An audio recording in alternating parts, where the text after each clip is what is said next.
Œuvre de Maria Valtorta, tome 3, chapitre 83, intitulé Un secret de l'apôtre Jean, vision du 18 juillet 1945. Après Jabnia, les collines, dirigées d'ouest en est par rapport à l'étoile polaire, prennent de l'altitude et on en voit surgir de plus hautes, de toujours plus hautes, les unes derrière les autres. Au loin, les sommets verts et violets des montagnes de Judée se profilent à la dernière lueur du soir. Le soleil est tombé rapidement, comme il le fait dans les pays situés au midi. De l'orgie de rouge du couchant. Il est passé en moins d'une heure au premier scintillement des étoiles. Il paraît impossible que l'incendie solaire se soit éteint si vite, faisant disparaître le rouge sang du ciel sous un voile de plus en plus épais, d'améthyste sanguine, puis d'un mauve qui pâlit et devint de plus en plus transparent pour laisser voir un ciel irréel, non pas bleu mais vert pâle, qui ensuite s'assombrit en une couleur glauque d'avoine nouvelle, prélude à l'indigo qui dominera pendant la nuit en se parsemant de diamants comme un manteau royal. Et les premières étoiles rient déjà à l'Orient, en même temps qu'une fossile de lune à son premier quartier. Sous la lumière des astres, dans le silence des hommes, la terre devient peu à peu un vrai paradis. C'est l'heure du chant de ceux qui ne pêchent pas. Celui du rossignol, l'arpège des eaux, le bruissement des feuillages, le chant des grillons, des crapauds qui émettent des notes de hautbois en chantant à la rosée.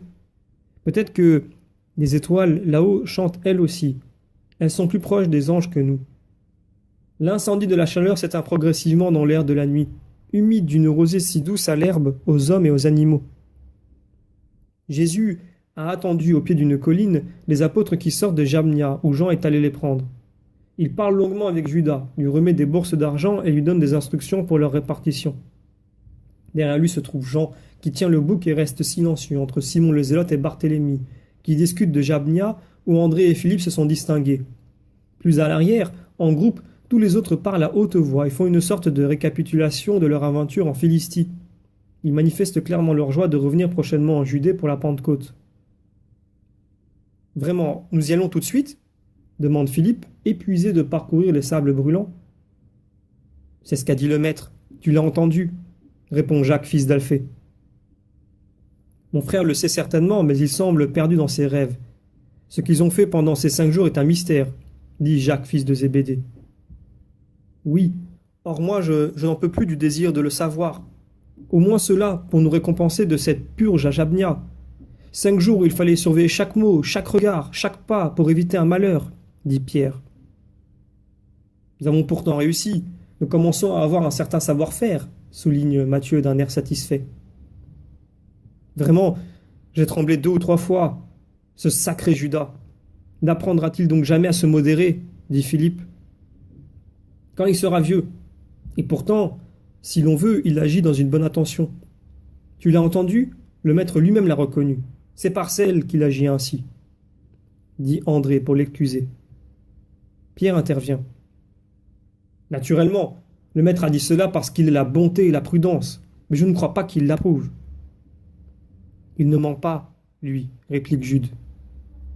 Pour ce qui est de mentir, non, mais il sait mettre dans ses réponses toute la prudence que nous ne savons pas y mettre, et il dit la vérité sans faire saigner le cœur des personnes, sans provoquer des indignations, sans susciter des reproches. Ah, lui, c'est lui, soupire Pierre. Ils marchent en silence dans la blancheur toujours plus nette du clair de lune. Puis Pierre dit à Jacques, fils de Zébédée, « Essaie d'appeler Jean. J'ignore pourquoi il nous évite. » « Je vais te le dire tout de suite. Il sait que nous allons le tourmenter pour savoir, dit Thomas. « C'est vrai, et il reste avec les 2 plus prudents, et les plus sages, confirme Philippe. »« Eh bien, essaie quand même. Jacques, sois serviable, insiste Pierre. Jacques accepte. Il appelle par 3 fois Jean, qui n'entend pas, ou fait mine de ne pas entendre. Barthélemy, au contraire, se retourne, et Jacques lui dit « Demande à mon frère de venir ici. » Et il ajoute à l'adresse de Pierre « Mais je ne crois pas que nous saurons. » Jean, obéissant, vient aussitôt et demande « Que voulez-vous » ? « Savoir si nous allons directement d'ici en Judée, répond son frère. C'est ce qu'a dit le maître. Il ne voulait pas pour ainsi dire, pas revenir en arrière à partir d'Akron, et il voulait m'envoyer vous prendre. Mais ensuite, il a préféré venir jusqu'aux dernières pentes. De toute manière, d'ici aussi, on va en Judée. Par Modin ? Par Modin. C'est une route peu sûre. Les malfaiteurs y attendent les caravanes et font des coups de main, objecte Thomas.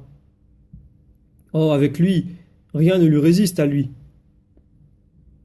Jean lève vers le ciel un visage qui l'entraîne dans je ne sais quel souvenir, et il sourit. Tout le monde le remarque, et Pierre lance. Dis un peu, tu es en train de lire une merveilleuse histoire dans le ciel constellé pour avoir ce visage. Moi? Non. Allons donc, même les pierres se rendent compte que tu es loin du monde. Dis, que t'est-il arrivé à Akron? Mais rien, Simon, je te l'assure. Je ne serais pas heureux s'il m'était arrivé quelque chose de pénible. Pas de pénible, au contraire. Allons, parle. Mais je n'ai rien à ajouter à ce que lui vous a dit. Ils ont été bons comme des personnes étonnées par les miracles, voilà tout. Exactement comme il vous l'a relaté. Non. Pierre hoche la tête. Non, tu ne sais pas mentir. Tu es limpide comme de l'eau de source. Non, tu changes de couleur. Je te connais depuis que tu étais tout petit. Tu ne sauras jamais mentir. Par impuissance de cœur, de la pensée, de la langue, et jusque de la peau qui change de couleur. C'est pour cela que je t'aime tant et que je t'ai toujours aimé. Allons, viens ici, près de ton vieux Simon-Pierre, près de ton ami.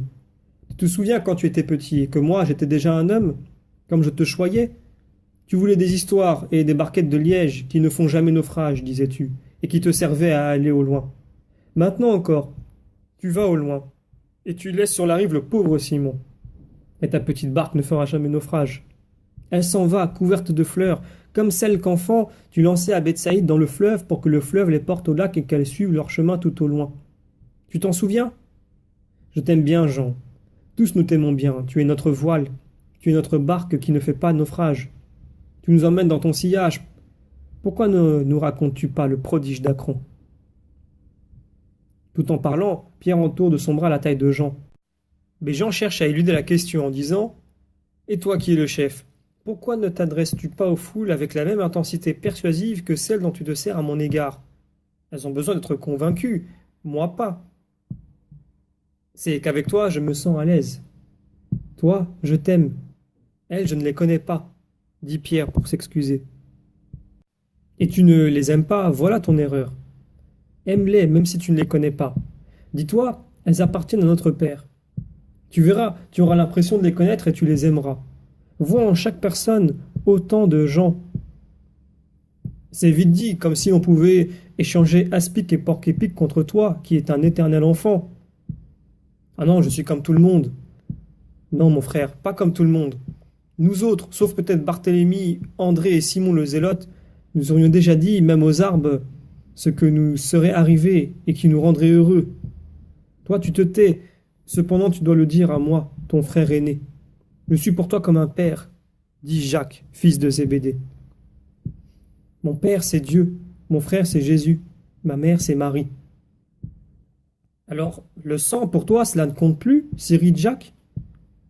Ne te fâche pas, moi je bénis le sang et le sein qui m'ont formé, mon père et ma mère, et je te bénis toi, mon frère, qui est du même sang.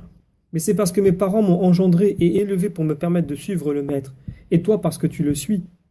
Depuis que notre mère est disciple, je l'aime à double titre, par la chair et le sang, en tant que fils, et avec mon âme en tant que condisciple. Ah, quelle joie d'être unis dans un même amour pour lui. En entendant la voix courroucée de Jacques, Jésus est revenu en arrière, et les derniers mots l'éclairent sur la question. Laissez Jean tranquille, cela ne sert à rien de le tourmenter. Il ressemble beaucoup à ma mère et il ne parlera pas. Dans ce cas, dis-le-nous toi-même, maître, disent-ils tous d'une voix suppliante. Eh bien, voici, j'ai emmené Jean avec moi parce qu'il était le plus apte pour ce que je voulais faire. J'ai été aidé par lui et lui en a été perfectionné. Voilà qui est dit. Pierre, Jacques, frère de Jean, Thomas, Judas se regardent. Déçus, ils font un peu la moue. Judas ne se borne pas à faire voir sa déception, il proteste. Pourquoi le perfectionner, lui qui est déjà le meilleur? Jésus lui répond. C'est toi qui as dit, chacun a sa manière de faire et la met en œuvre. J'ai ma manière. Jean a la sienne qui lui ressemble beaucoup. La mienne peut se perfectionner, ne peut se perfectionner. La sienne, si. Et je veux qu'il en soit ainsi parce qu'il est bon qu'il en soit ainsi. C'est pour cette raison que je l'ai prise avec moi. J'avais besoin de quelqu'un qui ait cette manière-là de voir cette âme. Donc pas de mauvaise humeur ni de curiosité. Nous allons à Modin, la nuit est sereine, fraîche et lumineuse. Nous marcherons tant qu'il y aura la lune, puis nous dormirons jusqu'à l'aube. J'emmènerai Jude et Judas vénérer la tombe des Maccabées dont ils portent le nom glorieux. Seul avec toi, dit Judas tout heureux. Non, avec tous. Mais la visite à la tombe des Maccabées est pour vous, pour que vous sachiez les imiter surnaturellement, en portant lutte et victoire dans un domaine tout spirituel.